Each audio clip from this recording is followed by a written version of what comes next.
There's a version of you that never sleeps in, never skips training, never wastes time. There's a version of you who never fails. It is waiting for you. Genuinely ask yourself a question, you at home. If you had done those things for the last 2 years, you never skipped a training, you never wasted time, you never scrolled TikTok, you never sat aimlessly on the internet typing in garbage, never played video games, you never wasted time, you never skipped training, you were training every single day, you never slept in, you were never lazy. Genuinely imagine what you would look like. Imagine where you would live. Imagine the car you would drive. Imagine how much your woman would respect you. Imagine the love you would see in her eyes when she looks at you with adoration like a king. Imagine your existence. That person is waiting for you, and the only thing that's stopping you from being that person is your monumental laziness. You can have it. The universe is very giving. It will give you anything you work for. I've never seen somebody try for something with all of their might and not get it. The only people who do not have the things they want are the people who do not try for them. I've never seen a person wake up and say, my only dedication in life is to solve a Rubik's Cube and fail. You are not stupid. You are not incompetent. You are lazy and arrogant. It's extremely important you understand that that person is waiting for you, and you are declining that version of yourself. In the multiverse, in the many different versions of the universe that exist, there is a version of you that does those exact things, and he is a greater person than you can even fathom. You can transform yourself into that guy. You can be a top G. That's exactly what I did. I knew who I was going to have to end up being before I became that person. My brother and I are not from rich families. We are not from advantaged beginnings, but I knew I had to be a big, strong, fighting billionaire. That's what I knew I had to be. Discipline is the key to success. If you cannot force yourself to do something you don't want to do, how are you ever going to put yourself through the suffering required for greatness? If you cannot force yourself to train when you do not want to train, if you cannot force yourself to work when you don't want to work, or force yourself to eat right, how can you possibly ever become a monumentally successful person if you cannot control yourself long enough to do what must be done as opposed to what you feel like doing? A man must do what he is supposed to do irregardless of how he feels. That is the key component to masculinity, is discipline. If you do not have the discipline to dedicate yourself to anything, you are going to fail and be crushed by the people who can. If you only go to the gym when you feel like going to the gym, you're never going to be as strong as the people who go to the gym when they don't feel like going to the gym. That is a reality of life. So, I train every single day. I've actually heard from some people saying, you overtrain. And I explained to them, one, I don't believe in rest. I'm not you. I'm not pussy, and I'm not broke like you are, Mr. Fitness Trainer, standing around the gym teaching people for $50 an hour. I don't need to listen to you. Secondly, I don't train because I want to get bigger. I train every day because it is difficult to train every day. It hurts. I don't want to. I wake up and I'm busy. I have other things to do. I don't feel like doing it, so I force myself to do it 7 days a week, 365 days a year, so that I know I'm the kind of person who can do what he doesn't want to do when it needs to be done. I am that man, and it is more of a mental exercise than a physical exercise at this point. How can you ever outcompete me if I can force myself to do the things I don't want to do and you cannot? Discipline is absolutely essential for success, and you need to get very comfortable and very used to the idea of understanding that on your path to greatness, there are going to be long periods of time where you hate what you are doing, where you are dissatisfied with the actions you must undertake, where you are tired, where you are stressed. That is why it is difficult. That is why most people won't make it. If the path was easy, everybody would walk it and it would lead nowhere. 100 people start the path, 99 fall off because it is difficult, and the one person who makes it to the end gets the gold. If all 100 made it to the end and the gold was divided by 100, it wouldn't even be worth anything. The difficulty gives it value. The fact that it is difficult to do is the key component into the fact you want it in the first place. If it wasn't difficult, everyone would have it and you wouldn't want it because no one would respect it. It's supposed to be hard. Life is supposed to be hard. You're supposed to think this is terrible. You're supposed to suffer and smile through the pain regardless. Discipline is the key to success in all realms as a man. And if you lack it, you stand no chance. You can give most people a roadmap to success. You can give them a Ferrari with a full tank of gas, and a lot of people still wouldn't make the destination because they would say the drive is too far away. Quitters, they don't have the discipline. You can tell them exactly how to do it. You can give them the mechanism to get there, but they don't have the discipline to complete the drive and end up at the destination. That is the majority of Earth. This is your competition. People who, even if they are told what to do and people tell them exactly how to do it and help them do it, still quit, still fail because they lack discipline. Even me, with my monumental powers, I can't make a quitter successful. It doesn't matter how good I am. It doesn't matter how easily I make it for them to succeed. It doesn't matter how compendious and concise and powerful the real world is. It doesn't matter how much I text them and motivate them, how many emergency meetings I do to try and talk to them and hype them up, how much motivation I give them. It doesn't matter what I do. If they are a quitter, guess what they're going to do? They're going to quit. No matter how simple the map is to read, no matter how fast a Ferrari is, somewhere along the drive, the sun's going to get in their eyes, and they're going to sit there and go, I don't like this, this is hard, and they're going to quit. Quitters are the #1 type of people that nobody can help. If you're a quitter, I can't help you, life can't help you, God himself cannot help a quitter. So if you lack discipline, you lack the very basic building block to any type of success which exists on the planet. By every single metric which can be measured with science, you are going to stay a loser and a failure. So you need to pick the low-hanging fruit first. And the starting block to all of these things is your body. I believe if you lift, stretch, move, improve your body, try and train MMA, learn how to fight, get stronger, get bigger muscles, it's a fast track to self-discipline, which will carry over into all other endeavors. And I would argue that is nearly impossible. In fact, how many people can say the gym saved their life? How many people do you know were depressed, started training, got in fantastic shape, and weren't depressed anymore? It is very easy. The low-hanging fruit is your body and upgrading your body. That is the easiest struggle, which is never going to backfire on you and never going to be a negative towards any other facet of your life. And when I look at men who are physical specimens, I think everyone naturally does this, but I'm going to openly say it. I respect them differently than I look at men who aren't. I have a different level of respect for them because they show me they have discipline. They show me they have motivation. They show me they're capable of doing difficult and hard things. Those are the kind of people I trust. They're not afraid of struggle. They're problem solvers. People who train are problem solvers, and you need to become one, and you need to become very, very adept at solving problems pretty quickly. I actually find it amazing that there's people out there who aren't in perfect physical condition. Guys, let me tell you all a news flash. If you eat right and you train hard, you look good. Yeah. It's like a biological certainty. It's almost impossible to be fat and look bad if you eat right and train hard. Your body will react and give you exactly what you want. So why don't you all look like superheroes? Do you not understand how intimidating that is just when they look at a group of people and they all look like superheroes and they can tell they're all disciplined, all hardworking, all dedicated, all physically strong? The struggle is what's beautiful about it. That's the most important thing. That's what you have to understand. The key is to keep training. If you train hard every single day, you don't have to worry about a little bit of vitamin C. It's true. If you don't train and you don't smoke, you're still going to be a pussy. Yes. The answer is always hard work. As soon as you are granted life, you are guaranteed death. What you do in between is up to you. You are all conscious. That could end tomorrow, that could end in 100 years. But the time between the beginning of your consciousness and the end of it is completely up to you. Training is never the wrong decision. If you are free, you should train. If you are rich, you should train. If you are poor, you should train. If you smoke, you should train. If you don't smoke, you should train. If you drink, you should train. If you don't drink, you should train. You cannot escape that hard work is always the correct decision. There is no time in any scenario when working hard is going to be the wrong answer. You should always try your very best in all things. I always knew the answer to everything is raw action. The answer to everything has always been raw action. My dad had a tweet about this. He said that raw action solves all. So when I was broke, I was never like, I'm poor, what do I do? It was, I'm poor, I have to do something. If I was broke, I'd go for a run. That's why I was such a great fighter. If I was broke, I'd sit there and go, I'm actually poor. How do I make money? Dunno. Where can I get some cash? Dunno. What work can I do? Dunno. I'll just go for a run then. And I just go for a 3-mile run. You just have to say, well, I have to do something. I can't just sit still and die. A lot of people are happy to just sit still and die or to go to sleep and take a nap. Well, if that's what you want to do, then you can say a loser. That's fine. I'm glad there are losers because if everyone had Lamborghinis, my Lamborghini wouldn't be fun to show off. I need you to look at it and feel the deep pain in your heart of regret and failure. That's the whole point of it. I need to drive my Bugatti and everyone be looking at it going, I'll never have one of those. And I can get all their energy and feel it all, and it makes me happy. Fantastic. So you can sit at home and do nothing. But when I was poor, I had to go for a run. I couldn't sit still or lift weights or do something. I couldn't even sleep. So raw action solves everything, and I understood that at a young age. But as you get older, you get to look back and you get to put your whole story together, the whole tapestry together. I knew I wouldn't stay poor. Did I ever think I'd get this rich?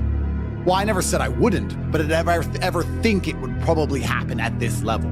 No, but it's amazing how the compounding interest of just endless raw action adds up. I've never had a lazy day. I've never skipped work, never missed an email, never had a day off, ever. You name if you were to go through the last 3 years of my life, you will see that there's never been a day where I wasn't doing what I was supposed to do. And it all just adds up, and then monumental success comes and you get to laugh at everybody else, ha ha ha, and life's great. I find it amazing that I speak to people my age and I say, in my 20s, I spent maybe, I don't know, let's say 3 hours a day. What's a decade at 3 hours a day? Let's just say 10,000 hours. I spent 10,000 hours in the gym training. You're the same age as me. What did you do with those 10,000 hours? And they can't even tell me what they did. What did you do? Watch TV, go out, go pub, sit around, sleep, nap, chase women? What did you actually do? We had the same amount of waking hours and the same amount of minutes. I know where 10,000 hours of my minutes went, and that's why I'm the champ. That's why I have 4 title belts above my bed. That's how I spent my 10,000 hours. Tell me what you did with your 10,000 hours, which is equal to, comparable to, or superior than how I spent my time. And they can't even name what they did with any of their time. They're like, don't know. So if you're 16, you need to be using every single waking minute towards things you're going to remember. You're going to remember training. You're going to remember working hard. You're going to remember trying to make money. You're spending your life and wasting your time doing things you're not even going to be able to recollect in a few years. You're going to wonder why you fall behind the people who don't waste time. Time is the ultimate currency. Time is money. Time is also strength and power and networks, connection. Time is everything. You can convert it. It's like malleable. Time is like Play-Doh. Yeah. You can turn it into anything. You can turn it into muscles if you go to the gym. Turn it into fighting prowess if you go to the fight gym. But people have all this time and they just mush around with it. And then they're like, don't know why I'm failing. I wish I was successful. You shouldn't wake up and say, how happy am I today? How does that affect how I act? That's not how I operate. I wake up and say, what must be done? What will allow me to be proud of myself? What will allow me to achieve? And those things will be done regardless of how I feel. And that's how the most successful people on earth all operate. The most successful people on earth don't only do things because they feel happy about doing them. You are truly disciplined when you have so much belief in the importance of your actions that the rest of the world feels like an unnecessary distraction. Why would I want to have fun when I can work instead? I can be proud of myself for doing what was hard as opposed to entertained by doing what was fun. Proud is larger than fun. People like this are impossible to beat. Pain is an extremely important part of the equation. Pain is the elixir of success. When people say this bad thing happened to me and I'm suffering, I say good.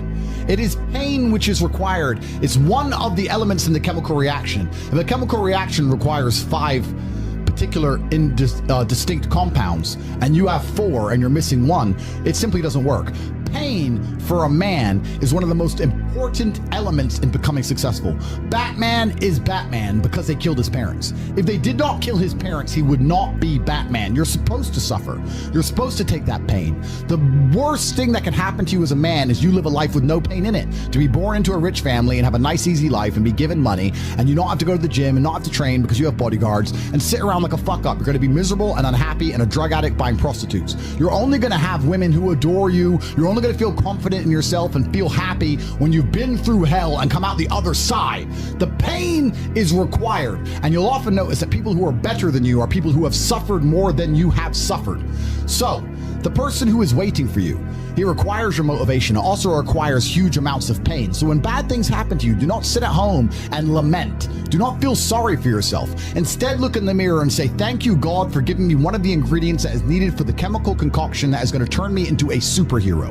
Because pain is an extremely important one. In fact, it's one of the most important ones for a man. Everything is war. All of it. Sitting in the commute without losing your patience is war. Keeping your wife happy and your children inspired is war. Training to become stronger than before is war. It is all war, and it cannot be avoided. And I'll tell you why it's war, because war is 2 opposing sides trying to achieve the same goal. 2 opposing sides want the same land or the same influence over X land. And the car you want, the Ferrari, you're not the only person who wants it. The reason it's so expensive is because others people want it. The girl you want, the beautiful woman, everyone wants her.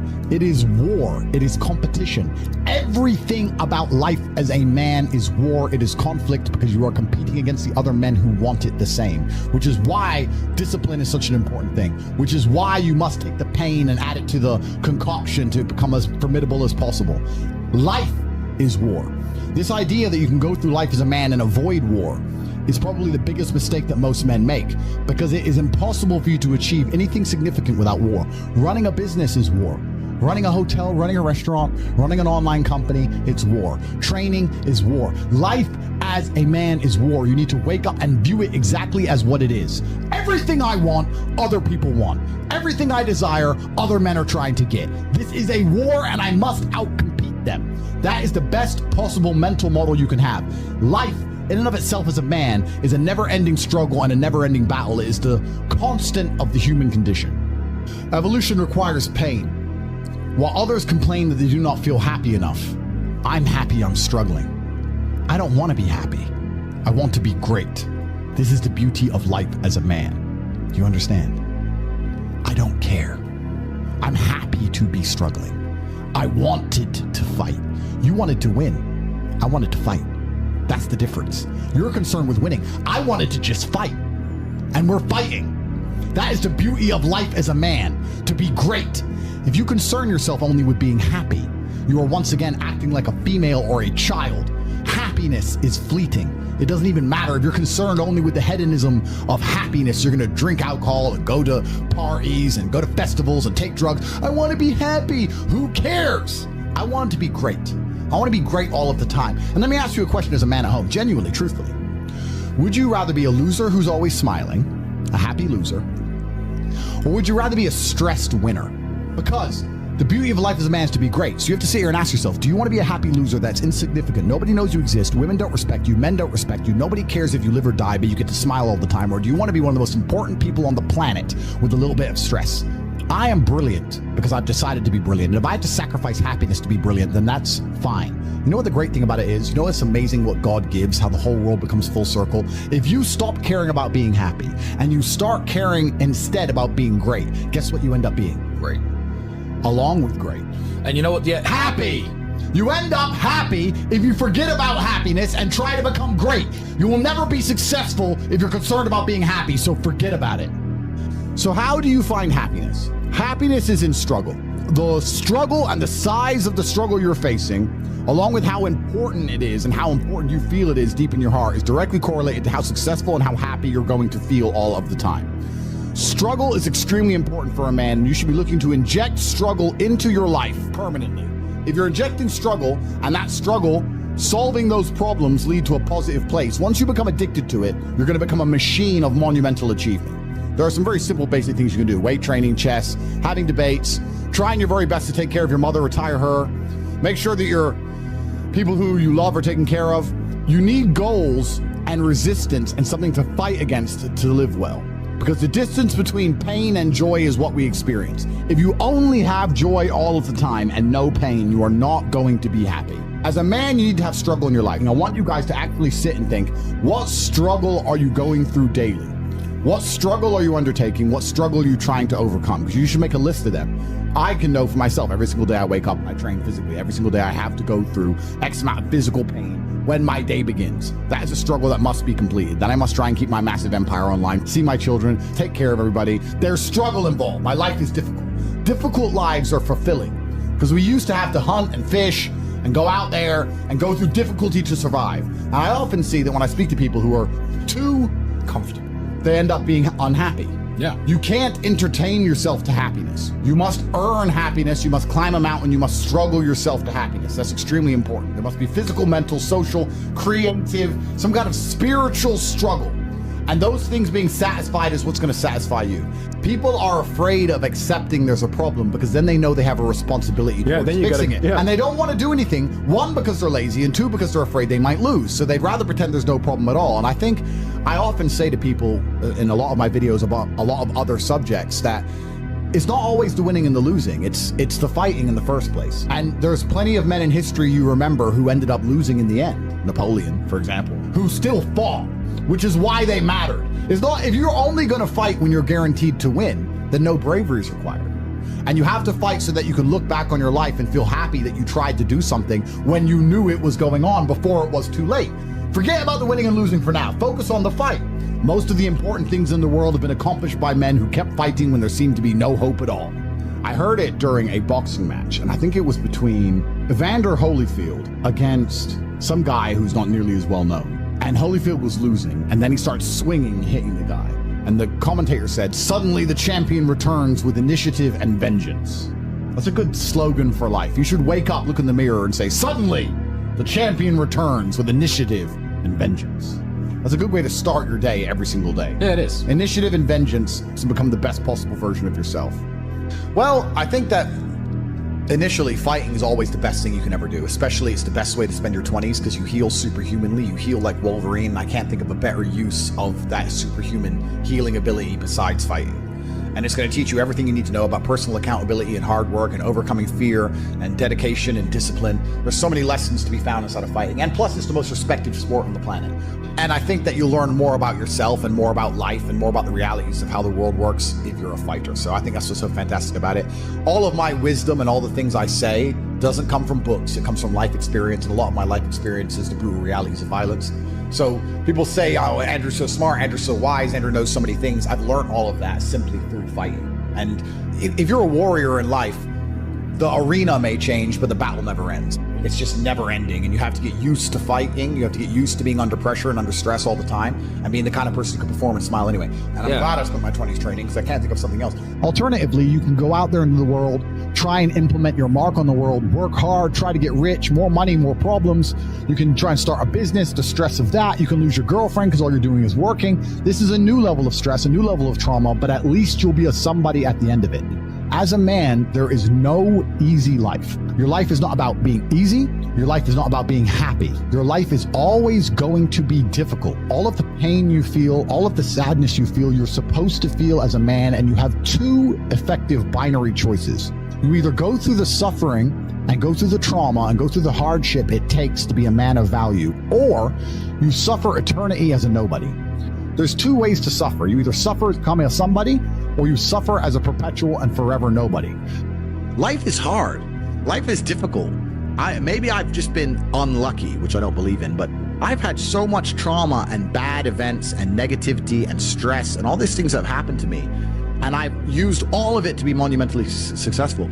If I wasn't that way inclined with the workload that God put on my shoulders, I'd just be in a ditch somewhere. Like, I don't understand how people are functioning. If you're not thinking like me and you're going through life with any other mindset, you've been extremely fortunate that God smiled on you and allowed you to sit around most of the time doing jack shit, and you have yet to be punished for that. Yeah. I could never have lived that life. If I was a bit lazy or a bit, or I was a bit of a snake, or if I lied to people, I'd be dead by now. Yeah. Like, so a lot of these people are just absolutely and utterly blessed by God that they managed to go through life with such a non-competitive mindset and they're still breathing. Like, I don't understand how people can think any other way. Yeah. I've spoken to dudes and like, I had a bad couple months. Why?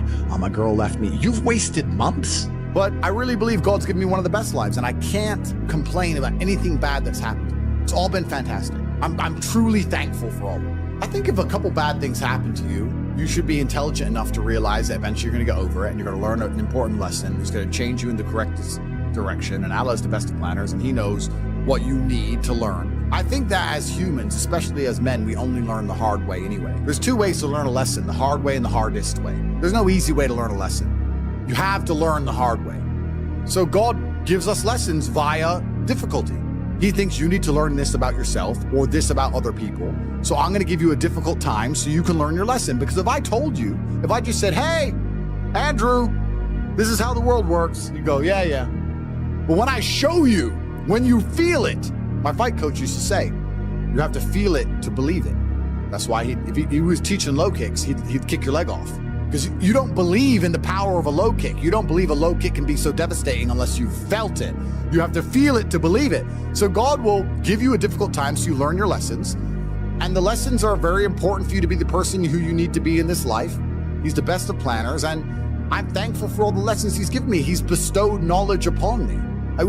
How could I not be grateful to God for making me so intelligent and wise, and the ability to look into things so deeply and come up to the right decision and basically predict the future perfectly? You have to have difficulty happening to you all the time. So when you sit and say, I want an easy life, what you're saying is you're a dummy, and you want to be a dummy. You want to stay a dummy. I want an easy life, and I don't want anything bad to happen to me, because even though it will teach me lessons, I'm too big of I can't handle the emotional pain. I can't handle the stress. I don't want to be a dummy. I want to be smart. If I want to be smart, then hurt me. I just know that I become a more formidable, more competitive version of myself after every single bad thing that's ever happened to me. It's one less thing to fear. It's one less thing to be worried about. I've done it before. All of the wisdom I have, all of this knowledge I speak, all of these things I say have been learned through basically difficulty of life, through professional fighting and being poor and all bad things happening to me and struggle. All of my lessons have been bad things, bad events, bad scenarios, bad situations, pain, suffering, anger, resentment. All of these horrible emotions are how I've learned everything. So I thank God for giving them to me. And anyone who wants an easy life wants to stay a dummy. What do you learn if you just get money, you buy a crypto coin, it blows up, you get some money, you go to some restaurants? What do you learn about anything? You don't. Completely. And then the thing that's so interesting is that the people who are choosing the safe option is actually choosing the most risky option. So you're not taking a safe option, you're taking a coward's way out, and it leads to exactly where a coward's way should lead. Cowards in the end do not get to enjoy the shade of the olive tree, because unless you fought in the arena, unless you've been a gladiator, you never get the peace of mind and peace of heart, which is afforded from bravery. So if you choose the safe choices in life, thinking, oh, I'm gonna take the safe route, you don't end up anywhere safe. The safe option doesn't work anymore. You need to take risks. You need to try and start your own business. You need to go all in on things. You need to go wild. You need to be a man who's not afraid to stand up and think, fuck it, it's all on my back and I'm gonna find a way to pull this off. Because any other way, any other option in the world today only leads to a bad scenario. Yeah. The safest thing you can do are the riskiest things. That's the now scenario we're in. Every single gamble I've taken, which was seen as risky, all paid off for me because I dedicated myself completely. I think a lot of you at home right now, you may not be in our position, but if you're already working hard, you're already going to the gym, you're already training, you make sure that you're getting as much muscles as possible, as much money as possible, you're dedicated, you don't sleep in, you don't waste your time, you don't smoke weed, you don't play video games, you're focused on trying to become fantastic as a person.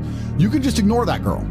That girl who broke your heart or cheated on you, just ignore her. The most powerful move you can make is ignore her. Yeah, you could yell at her. Yeah, you could try and make her scared of you, blah, blah, right? That's not going to work. The powerful move is just to completely ignore her because you're on your ascent. She is likely on her descent. She likely has no intention of improving herself, no intention of becoming richer, no intention of becoming better looking. Time is against her. As she gets older, she's going to lose her looks. You're going to continue your ascent, and she's going to have to watch you for the rest of her life be the man that she could have been with that she's no longer good enough for. The best thing you can do is simply ignore her. That is the powerful move. When someone emails me and says, this has happened to me, I'm like, good. No, what do you mean good? It's terrible. How else are you going to become important? How else are you going to find endless fire to get up and struggle in the face of the competition that's out here in the world? How else are you're going to do all that with a nice, cushy life? If any man's honest with himself, think about the biggest transformative stages in your life. Think about the times you got the most work done. It was a bad part of your life.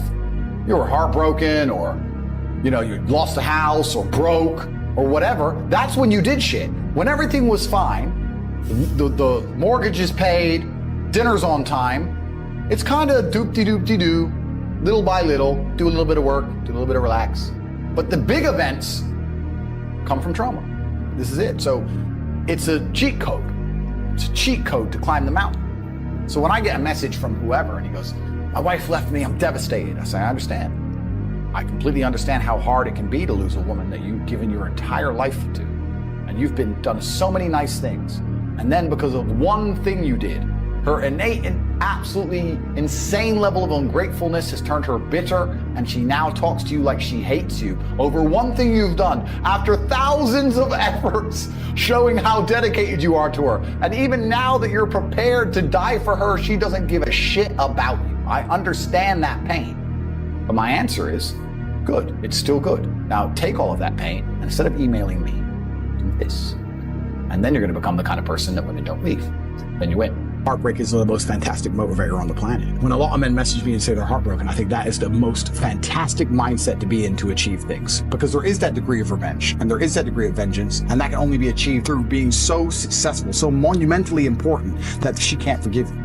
And also, you cannot even sleep. You can't even concentrate. Like your whole mind's a mess. That's the perfect time to train. I only mention heartbreak all the time because I know it's a path every single young man goes through. There's up and down. There's rain and sunshine. You have to be that man who's going to go through it all. If you're a man who has a heartbroken, why did this happen? You have to know the why to prevent it from happening. You have to analyze the scenario and learn from it.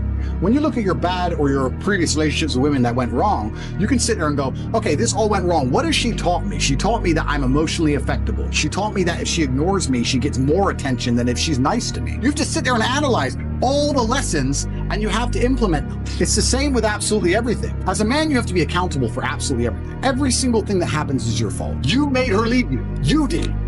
Whether you like it or not, you are the reason she became so cold. You are the reason she doesn't listen anymore. You are the reason she's so arrogant all of a sudden. You are. You may not have identified why yet, but if you identify why, then you get into your next relationship healed and understanding what you did wrong and learn from it. That's what you have to do. But most of these men don't want the self-accountability, and they want to blame the women. You have to blame yourself. I actually truly believe that women in their hearts, unless they're completely corrupted by society, women just want to love and be loved and feel safe.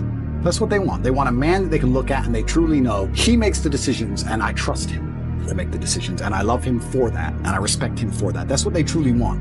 When a woman starts turning on you, it's usually because she doesn't trust you for some reason. She doesn't trust your judgment. If she starts to doubt your judgment, how can she truly love you? You're the protector, you're the provider. If a woman's gone cold on you, you have to sit there and go, okay, she doesn't trust my judgment. What have I done that made her doubt me? It's not her fault. It's your fault. Every single time a woman leaves you as a man, it is your fault. Always. Even if a richer, more successful, more alpha man stole her from you, it's still your fault because you need to be like him. It's always 100% your fault. First things first is that going through a breakup sucks. And every single man out here, no matter what they say, understands how bad it is to go through a breakup and understands what heartbreak's like. It's difficult, it's not easy. I'd actually like to argue that men feel more heartbroken than women. I think that's facts. I think it's true. And I think it's because, one, of the possessive element that we have, the idea of her being with someone else hurts more than the idea of you being with someone else to her. And secondly, because you have a lot less options than she has instantly. So I think that breakups are worse for men than they are for women. And I understand how difficult and hard they can be. However, unfortunately, the unfortunate reality is that chasing her and being dedicated to her and saying you're going to do whatever she wants, etc., is very unlikely to work. It's very unlikely to work. And you have to look at the scenario you're in, look at the chessboard and make the best possible move. When you're heartbroken, when you're truly heartbroken, you can't even sleep and your mind is constantly preoccupied. And instead of seeing that as a negative, what you need to do is use that as a source of unlimited power. You have to just take the energy inside of you. Energy cannot be destroyed. It can only be converted, whether it's heat into light, the momentum into friction, or however you want to put it, right? Energy cannot be destroyed. It can only be converted from one form to another. And you have to look at that and understand that the sadness inside of you is energy. You can't destroy it, but you can convert it into something else which is constructive. And you just have to suck it up, buttercup, and get over it. And there's no other way to do it. And obviously having an abundance of women makes that easier. But I wouldn't even put it that way. I'd say if you were with a woman and you lost her and you're now lonely and she's going to be moving on and you're absolutely utterly heartbroken and you're destroyed inside, I understand how difficult that is. But now you have genuine sadness inside of you, which is unlimited motivation for you to become a beast, become an animal. And by the time you're finished becoming an animal, you won't care anymore. So if you really want to cure yourself, you just say, I'm going to get a six-pack and I'm going to get bigger arms. And by the time my arms are this size and I have a six-pack, then you'll realize you don't give a shit about her anymore. That's just the way the world works. Let's say your wife breaks your heart. If you're not going to work, you can't sleep anymore. You're upset. She's running around with a new dude. You see her Instagram story. She got some new guy. You're furious and you're angry and you're jealous and you're bitter. You have all of this inside of you. But you're not going to go to the gym and work hard and become so fantastically in shape and so rich and so powerful that no girl ever leaves you again. You're not going to do that. No. What are you going to do with it? Text her? Try and explain to her? She doesn't care. Like, you can write the most perfect English. You can write the most beautiful words ever constructed. Forget Shakespeare. You can do, it doesn't matter. She doesn't care. She just doesn't care. She's distracted. She forgot about you. She forgot about you. So what are you going to do with all of that inside of you if it's not positive? Well, it's going to consume you and you're going to end up self-destructive, or you're going to embarrass yourself, or you can take all of that and put yourself in a position where it never happens to you again. Yeah. Those are the choices. So what's the most intelligent choice to make? Yeah. You know? The cowardice is they are afraid to lose her. Trump says it in his book, The Art of the Deal. If you're not prepared to walk away from the table, you cannot negotiate. And that is absolutely true in a relationship. If you are not prepared to get rid of her, then what are you negotiating? If you're not prepared to say, sorry, that's the red line, goodbye, then you don't have a negotiating position. Mm-hmm. You don't have one, because you'll just say no, no, no, no, no, forever. It'll just stay forever. There has to be a line you will not allow to be crossed. There has to be, right? And so many men are so scared of losing the girl, but if you refuse, men message me all the time, I need my girl to listen to me, but I don't want to split up with her. You already lost. I was like, bro, if you're telling me there's no scenario in which you will leave her, I can't help you. Because I have people message me all the time and they go, oh yeah, but it's easy for you, Tate, you don't care. I say, no, incorrect. I will tell you right now on this podcast, I have walked away from women I loved with all my heart and women I missed for months, but I never told them and I never text them. I was a man about it. Being a man about things is not feeling things. It's being a man about it. Be a man about it. If she's not going to be the woman you need her to be, she has to go. It's actually very interesting, the masculine experience, because I like to believe that most men on the planet have lived a semi-similar timeline. All of us as men experience a very similar human paradigm, and that is that most men are born and you're not important, and then you go to school and you fall in love with some girl in school, and then you realize that all the 19-year-olds you want when you're 19 are with older dudes because they have cars or whatever, and you go through this experience of getting your heart broken and losing your girlfriend, etc., or accept they're gonna have their heart broken forever. But some men decide to become so big and important and strong and irreplaceable that they never have to suffer heartbreak again. You know why God made your girl leave you? Because he wanted to show you that you ain't shit. He wanted to show you that you are human and you're fallible and that you're very replaceable. So he decided to make you fall in love with the girl, and he decided to make her leave you. Now it is your job to look at the board, understand what's happened, say, I understand, God, I deserve that. I'm glad she left me and I'm sad, and do something about it. Because if you refuse, if you ignore God's message, next time you fall in love, guess what he's going to do? He's going to make her leave you. Every single man out here, if you're upset that your girl's leaving you, God is reminding you that you aren't worth shit. You need to get up and work so hard that even in the eyes of God, he is proud of you. God loves his creations, which show him their true potential and beauty. By getting up and trying your absolute best and becoming a man of moral standing, he will reward you and bless you. So God just broke your heart on purpose to show you that the way you're living your life and the man you are simply are not good enough. What have you changed since? Nothing. You think God's going to forgive you for no reason? You think God's going to go, it's fine. He hasn't learned his lesson. He hasn't changed. He isn't even trying very hard. He's not up early in the gym. He ain't doing nothing. It's fine. Let's just let him fall in love. No, sir. This is going to repeat endlessly. It's a cycle that will not change until you take the message from God and become the man you're supposed to be. You deserve what's happened to you. You deserve how you feel. All of it. Right? What did we talk earlier about how trauma can mold you? How trauma can be a fantastic thing. Heartbreak, sadness, these are all fantastic motivators. I'm telling you why they're a fantastic motivator. You go to a guy who's heartbroken, he has all the motivation in the world to send 300 text messages. He has the motivation, he's putting it in the wrong place. That's 300 cold emails you could be sending to someone to pitch a business. That's a lot of money you could have made. Life's going to hurt you, and how you use that pain is completely and utterly up to you. You can use that pain to galvanize yourself as a man and become a better man you've ever been. I'm not saying that I'm only successful because of some chick. I'm saying that every single time that I was heartbroken, I never wasted a second. I was never wallowed. You are feeling the same pain that many men have felt. Every man out there has had his heart broken and understands how difficult it is as a man. But the difference is, as a man, you must build yourself into a man of credibility, which means to build yourself into a man of standing, we all start in a fairly similar position. I became me through tedious, arduous, difficult, never-ending work. You are wasting your time. You don't need drugs. You don't need alcohol. You don't need parties or festivals. You don't need fun. Fun is the vector from which Satan operates. Every time you look at something which is fun, it's all just hedonistic. There's no money to be made. You don't retire your mother. You don't help the world. You don't give to charity. You don't become stronger. You don't become wiser. You don't learn anything. Next time you think of what is fun, and someone goes, guys, come, it'll be fun. Sit there, go, wait. Will it? Life's not about fun as a man. Life is about doing the right thing because it must be done. You do not need fun until you've already reached the highest possible echelon. So this whole idea that you need fun in your life, you don't. What you need is purpose. You need discipline. You need hard work. You need things to do which are going to benefit you and the others around you. You need duty. You need obligations. And you need performance metrics. You need people around you who are going to hold you accountable. You don't need to be waking up thinking about fun. You're nobodies. You're not important. Nobody knows who you are. You're not physically strong. You're not financially wealthy. You have bigger concerns. You're obsessed with this idea of fun. Hey, what are we gonna do this weekend? We need to have some fun. Do you? Do you need fun? Do you deserve it? Really? Have you actually gone out there in the universe and made a mark large enough that you're allowed some time off to have some fun? You don't deserve any fun. You don't need any fun. You have work to do. Your obsession with fun is holding you back. These things you think are fun aren't fun. For a man, your contentment will come from your purpose, and it will come from your competence, and it will come from succeeding objectives. It will come from completing difficult things that other people cannot complete.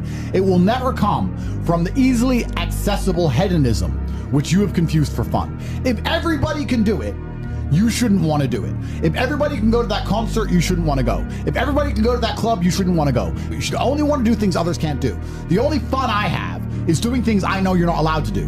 Putting my Bugatti on an A380 and flying it around the world to a racetrack, which I've rented out for only me and only my friends to race around cars. You can't do that. I can. That is fun. But if you say to me, Andrew, come to this party, and I say, well, who's there? Everyone. Oh, everyone's there. Does that mean I need to go, right? It's the event of the century. Ooh, everyone's there. If everyone's there, it's trash. So you need to sit there and go, all right, I'm being asked to do something fun. Who else can do this? And if the answer is everybody, stop. I clear my emails. I've trained hard that day. I've made a couple $1 million. I've spec'd a brand new car. I've checked on all the people I love, all the people I care about. I've donated some money to charity. My children are fed. Their mothers are taken care of. Everything is in order. Everything is in its proper place. That is fun. If you say to me, Andrew, skip a portion of that organization and professionalism so that we can go and do something that everyone else can do, my answer will be no. That does not sound fun to me. And the fact that you think that's fun shows that you have a severe mental deficiency. Stay away from it. You're only going to find actual fun through purpose. You're only going to find purpose through exceptionalism. So you need to become the best possible version of yourself in all realms. That's extremely important. The reason you are so unhappy is because you are trying to have fun. You're unhappy because you're trying to have fun instead of trying to become important. They are very different things, and you're never going to feel satisfied in your heart unless you become important. When you're living that type of life and you end up searching for meaning, you end up down the path of hedonism, because the meaning is, I want to have as much fun as possible. But fun in and of itself, I was talking to another girl, and I was saying to her that fun, she was saying to me, you know what, Andrew, all you do is work. You never really have fun. And I said, fun is haram. She goes, is fun really haram? I'm like, no, it's not. But please understand what I'm trying to say here. What I'm trying to say is, when you look at what most people do for fun, it's haram. Look, what fun is: clubs, drinking, running around, laughing like a kid, all this, all the bad things in life, the negative haramities, can be attained through this obsession with fun. If you find a man who's obsessed with work, I have things I need to do, and I feel satisfied inside when I do them. I have duty and I have work, and I have obligations to fill and objectives to meet. I feel happy when they are done. That is my fun. My fun is clearing my emails, making $2 million in the day, buying another investment property I don't need, going to bed, training hard, eating right. That's my fun. Call me boring. That's what I enjoy. When you were talking about that lifestyle and what you end up searching for in that hedonism, you just end up searching for excesses, right? To have more fun, you want to get more drunk, go to more clubs, and it's just a black hole. It never ends, and you end up destroying yourself. Yep. We need discipline. We need purpose. We need to have parameters set for us. And truthfully, as a person, you're happier that way. Being exceptionally regimented is fun. I truly enjoy it. I enjoy it just as much as I enjoyed because what would happen before is I'd do all my work and I'd train hard, and I was always an effective person. I was still 1,000 times more effective than the average man. And then I would take 6 or 7 hours and drink and smoke and have fun and enjoy all the fruits of my labor. I became extremely rich. Why not get on a private jet and have fun? But now, instead of spending those 6 hours having fun, I spend those 6 hours continuing to work. And I enjoy it just as much. So now I'm sitting there going, well, I enjoy it just as much, and I'm not damaging my health. I enjoy it just as much, and I'm making more money. So it really, truly ruins my day when a beautiful girl's like, can I see you? It's like, oh, I've got work to do. I'm regimented. I have to sit here and type. I don't want to talk to you and have fun and party. I don't want to do any of that. I want to do emails. You don't get it. I know to you it makes no sense. But you already have all this money. Why do you want to do emails? Because that's my fun now, regiment. Is happiness the purpose of life? No, absolutely not. The purpose of life is to be competent and successful. If you try and base your life and your mentality purely around how happy you are, you'll end up hedonistic and destroyed. I think that as a man, your happiness comes from feeling respected over feeling loved. And the reason perhaps you're happy now is because you have more respect for yourself because of the decisions you're making. And you have self-respect. Yeah. And I think that a lot of men, even if they have self-respect, if nobody else respects them, they're struggling. I have no interest in being happy. I wake up and say, how can I be proud of myself? What can I achieve that makes me proud of myself? How can I do things that make other people respect me and are proud of me? How do I have a day which I complete when I come home? The woman who's in my house says, wow, there's no man like you. How do I live a life so my children look at me and go, Dad's a superhero? How do I make my mother call me and say, I couldn't possibly be more proud of you? I have duties to complete. I have to live the exact same life regardless of how I feel. So for me, happiness is not a good indicator on how life should be lived. But happiness to me is a super interesting concept, because when people come to me and say, I'm not happy, I say, why should you be happy? They're like, what do you mean? It's like, who told you should be happy all the time without working for it? Happiness is at the top of a mountain somewhere. You ain't been anywhere. You haven't even climbed it. Nobody cares about men being happy. We talk about women being happy. We want children to be happy. If you look at a full-grown man on Christmas morning, he's smiling because his wife is smiling. He's smiling because his children are smiling. Nobody even buys him anything. What do they buy the dad? Socks? Nobody cares about men being happy. So why do you as a man care about you being happy? That's how you're going to fall into these traps. I'm a very content person. I live a fantastic life. I'm not miserable or depressed. I'm not sad ever. But I don't wake up and go, I want to be happy today. No, sir. I wake up and say, okay, things must be done. And those things will be completed regardless of how I feel. Regardless of how I feel. Happy or sad, the push-ups must be done. It's called duty. It's called honor. It's called pride. So I'm asking you why you don't have them. You could be a genuine force for good in the world. And you know what's funny? The funniest thing, the most ironic thing about all of this is that if you don't prioritize happiness and you prioritize feeling proud of yourself, you end up happy by extension. I'm happy because I'm proud of myself because I have a fantastic life and mansions and supercars and money, most famous man in the world, thousands of love letters a week from beautiful women. Of course I'm happy, but I didn't ever choose to try and be happy. If I would have chosen to try and be happy, I would have never ended up happy. Happiness is the number one thing that must be earned. And I'll tell you that my happiness is based on very real world achievements. I couldn't be happy if I was broke. I couldn't be happy if I was obese. I couldn't be happy if I was lonely. I couldn't be happy if I wasn't respected. I couldn't be happy if I couldn't whoop a dude's ass. I couldn't be happy in those scenarios, so I made sure none of them scenarios came true. I have earned my happiness via hard work. It's the top of a mountain which I have climbed. I deserve it. I deserve to go to sleep with a smile on my face. Yes, that's what I deserve. And every single guy who hasn't got it probably doesn't deserve it. The universe is very giving and very fair. People seem to think that the world is unfair, and those are all the same people who tell themselves they're unlucky. I actually believe the opposite. I believe the universe is a very giving place. I believe God is a very giving being, and that thing, the world all in all generally balances out and is pretty fair. If you're the kind of person who deserves a good life and works their ass off and genuinely wants it and tries very hard, guess what you get 99% of the time? A good life. And if you're the kind of person who doesn't really deserve it, slacks 3 days a week, a little bit lazy, snakes his friends, talks behind people's back, blah, blah, blah, guess what? Your life ain't all that good. The universe is pretty fair and pretty balanced. I've yet to meet somebody who gets up every day, does what they're supposed to do, works hard, goes to the gym, then goes to work, does their best, makes their money, looks after it, is sensible, doesn't blow it, etc., who then fails. I've never met anybody who fails when they do all the right things. The universe is a very fair and giving place all in all. There are very few exceptions to that. So when I see somebody who doesn't have the success they want, especially when I see, let's say, a group of people who don't have the success they want, there's no way you're all exceptions to that rule. You may want something, but you certainly don't deserve it, and that's why you don't have it. I refuse to accept that there are people out there who cannot become happy, contented individuals. I refuse to accept we live in a world where God has created people who, no matter how hard they work and how good their life becomes, can't be happy. I don't accept that. I accept that the universe is a very giving place and that God loves all of us. And if you try your best and you work hard, you can become a better person. Please understand, you can be happy in the middle of the struggle, in the middle of the stress, in the middle of the war. Let's explain happiness and how happiness works. I believe happiness is derived from combat, from fighting. Not just fighting professionally, but I believe that if you're thankful for something, you will fight to keep it.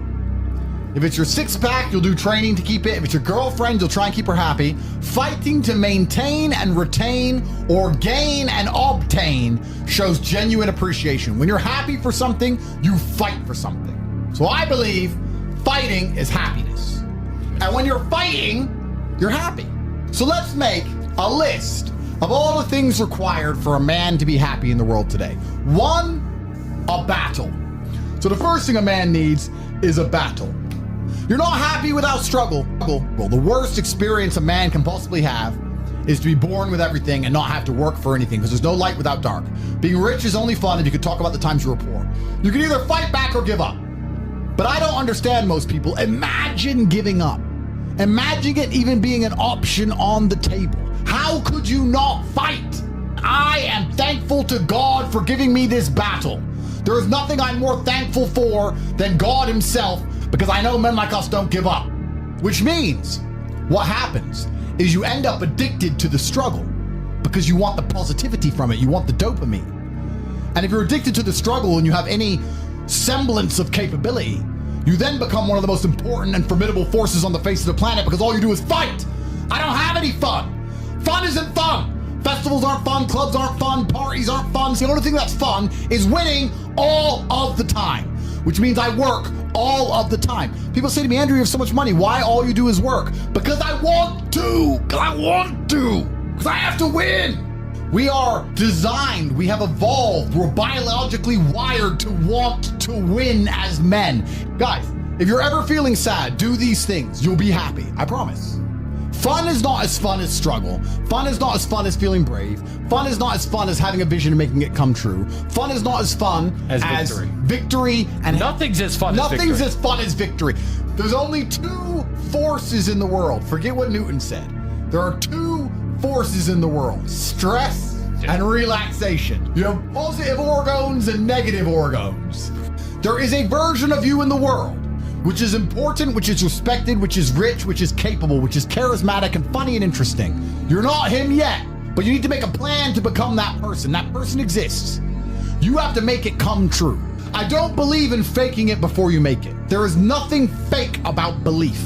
You have to wait for the rest of the world to catch up with what you already know. You have to see through time, act accordingly, and prepare to told you so that eternally upsets doubters. I'm saying you must believe all of the things you want to have are going to happen. You must see through time with a plan in place so you can see it all come true to be the man you want to be. It is impossible, and I have never in my life seen a man who eats right, goes to the gym every day, and trains hard not have a good body. The universe is extremely giving. It will give you anything you want. He imagined himself with a good body. He made a plan to get one. He followed the plan and he got it. I've never seen somebody who works hard, who's in the right networks, who's paying attention, who is not rich. I've never seen somebody who dedicates himself to the gym and eats right, who is not in fantastic physical condition. It's impossible. You can have anything you want. All you have to do is make a plan and see it.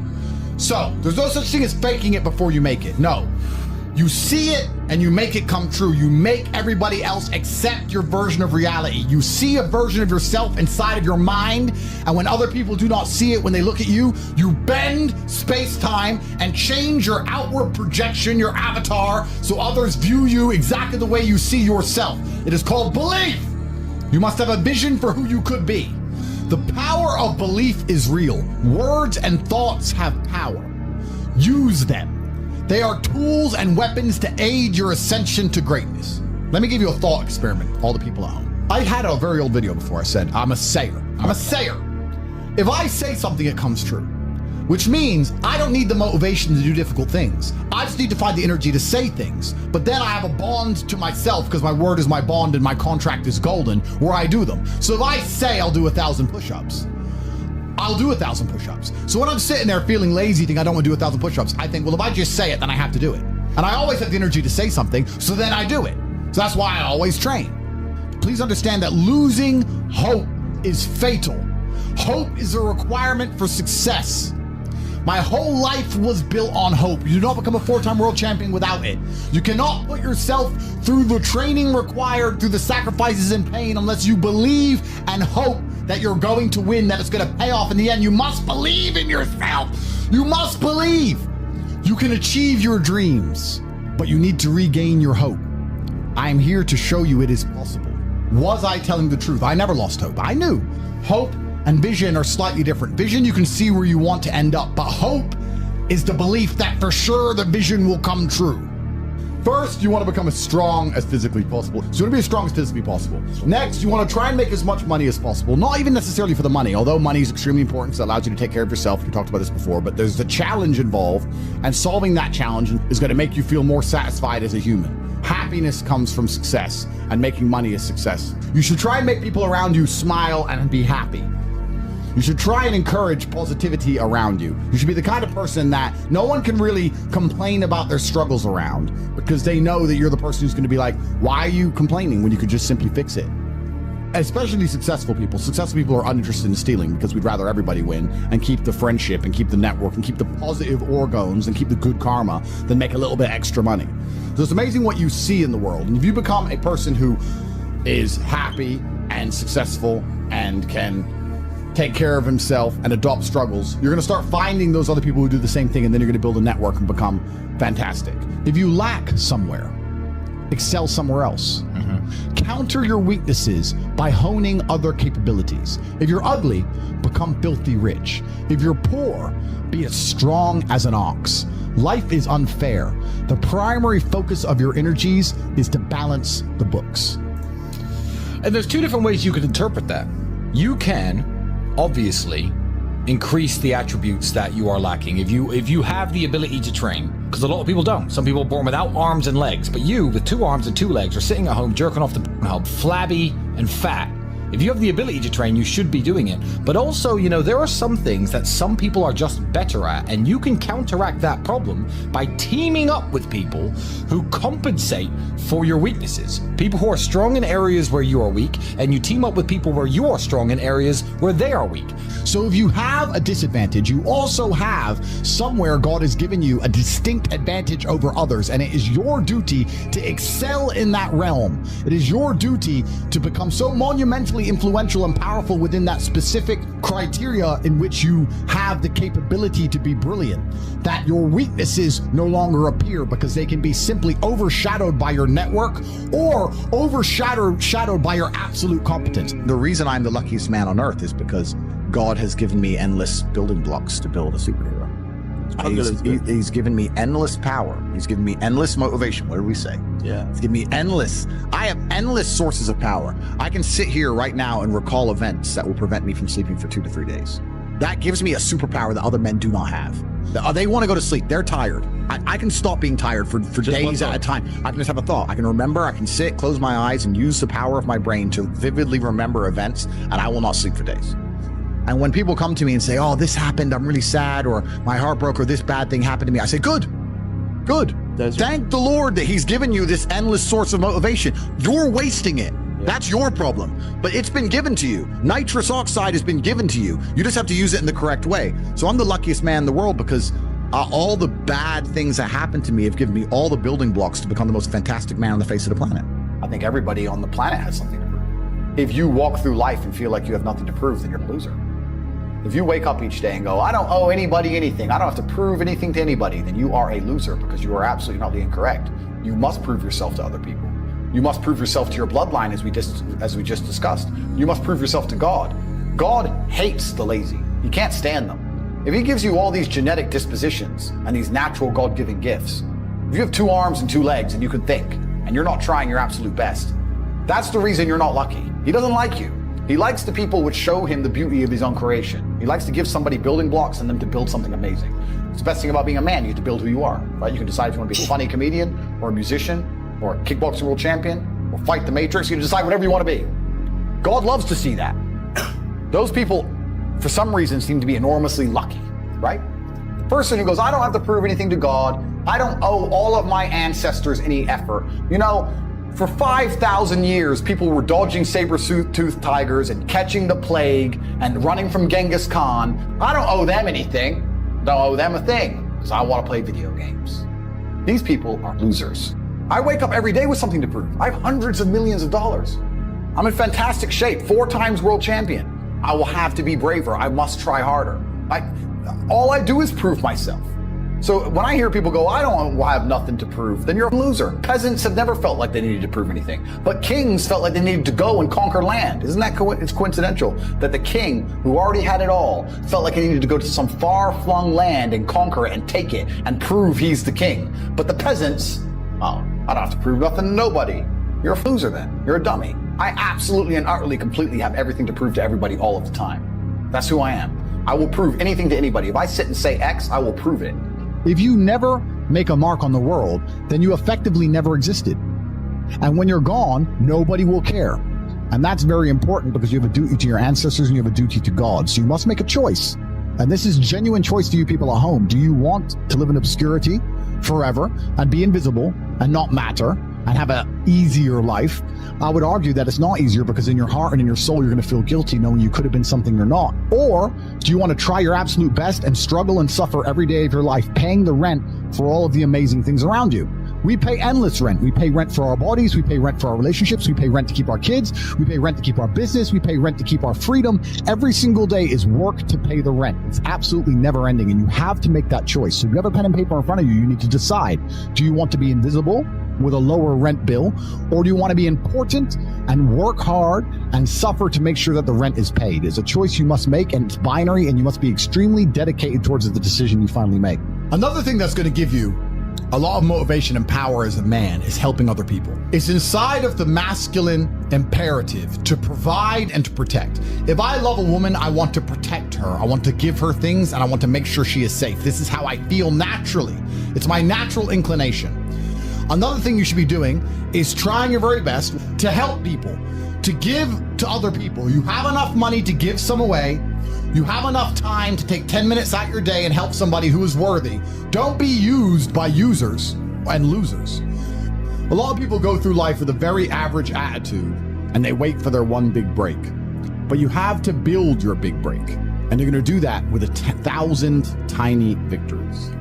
By constructing the correct mindset, you could be in the exact same scenario you're currently in, living the exact same life with a different mental model in which you view the world, and you will not only feel more powerful, you will be more powerful, you'll achieve more amazing things, you will be greater, you will be happier, with the same car, the same woman, the same house, the same income, the same everything, but your mind changes the lens in which you view the world. Lenses change things. Rose-tinted glasses, perhaps dark glasses. You can put glasses on, change the lens, and you can view the world differently by changing how your mind is constructed and put together and the way you view the world. That is the point of mental Aikido.